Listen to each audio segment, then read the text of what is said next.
siklus pengeluaran. Siklus pengeluaran sendiri adalah rangkaian kegiatan bisnis dan operasional pemrosesan data terkait yang berhubungan dengan pembelian serta pembayaran barang dan jasa. Tujuan siklus pengeluaran adalah untuk mengubah kas perusahaan ke dalam bentuk bahan baku, fisik, serta sumber daya manusia yang dibutuhkan untuk menjalankan bisnis. Namun, tujuan utamanya dalam siklus pengeluaran adalah untuk meminimalkan total biaya pengeluaran dan memperoleh dan memelihara persediaan, perlengkapan, dan berbagai layanan yang dibutuhkan organisasi. Terima kasih. Saya Diretnawati akan menjelaskan tentang 3 fungsi dasar siklus informasi akuntansi dalam siklus pengeluaran. Yang pertama, memperoleh dan memproses data mengenai berbagai aktivitas bisnis. Itu artinya jadi bila ada data yang ingin diolah, kita kumpulin dulu. Bila sudah lengkap, nanti akan diproses untuk menghasilkan suatu output. Outputnya itu bisa berupa laporan keuangan. Yang kedua, menyimpan dan mengatur data untuk mendukung pengambilan keputusan. Jadi bila outputnya yang tadi udah ada, bisa berupa laporan keuangan yang nantinya dijadikan acuan bagi perusahaan untuk bertindak ke depannya. Jadi untuk mengambil keputusan. Yang ketiga, menyediakan fungsi pengendalian untuk memastikan keandalan data dan penjagaan atas sumber daya informasi. Yang ini itu maksudnya jadi output yang dihasilin tadi itu laporan keuangan jadi nggak disebarluaskan, jadi cuman dibagiin informasinya itu ke orang-orang yang berkepentingan dalam perusahaan.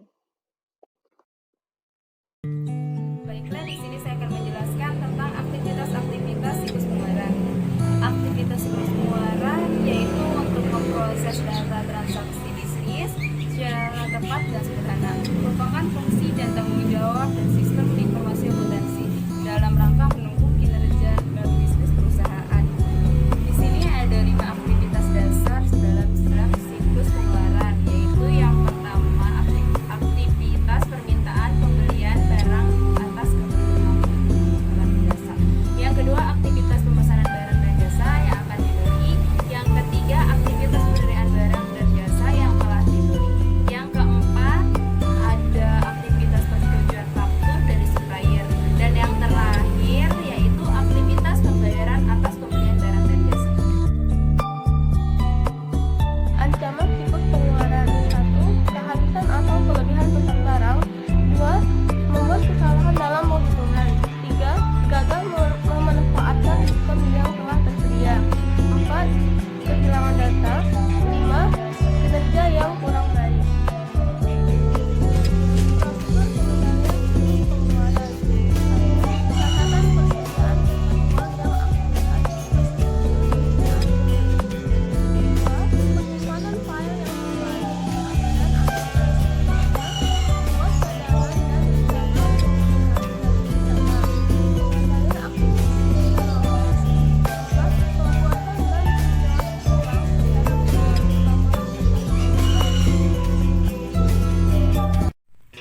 Nah, di sini saya akan menjelaskan prosedur dari pengeluaran kas. Nah, seperti ini. Nah, di sini satu bagian supplier membuat faktur rangkap 2.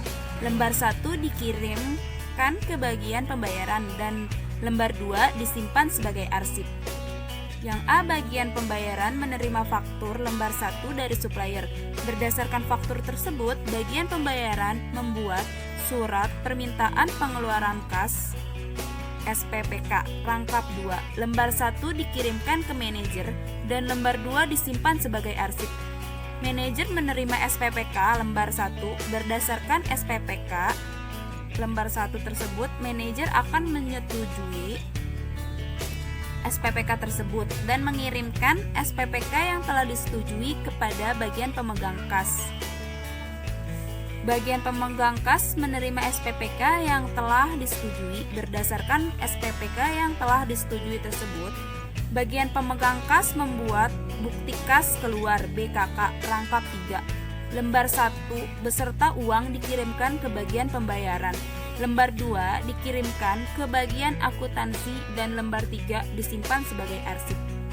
Bagian pembayaran menerima BKK lembar 1 beserta uang. Selanjutnya, bagian pembayaran melakukan pembayaran kepada supplier.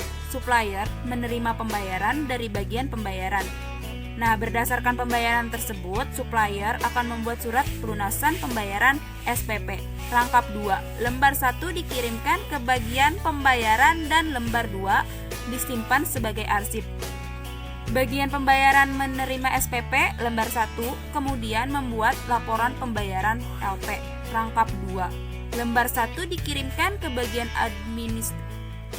akuntansi dan lembar 2 disimpan sebagai arsip berdasarkan BKK lembar 2 dari bagian pemegang kas dan LP lembar 1 dari bagian pembayaran.